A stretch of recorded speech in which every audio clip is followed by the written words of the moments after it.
ఒకప్పుడు పాతకాలంలో మన ఫ్యామిలీ గురించి మగవాళ్ళు ఏదైనా డిస్కషన్ చేస్తే ఆడవాళ్ళు ఎక్కడో కిచెన్లో బెడ్రూమ్లో ఉండేవారు, ముందుకు వచ్చేవారు కాదు.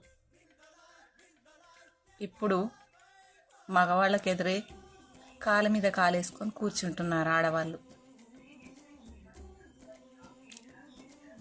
మనకు అవసరం ఉంటేనే మనల్ని పిలిస్తేనే వాళ్ళ ముందుకు రావాలి.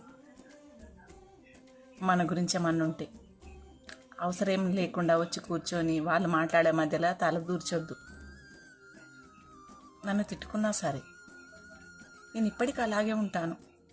ఏదైనా డిస్కషన్ చేస్తుంటే హాల్లో, నేను ఎక్కడో కిచెన్లో నా పని నేను చేసుకుంటుంటా. నా విషయం ఏదైనా ఉంటే నన్ను పిలిస్తేనే వస్తా.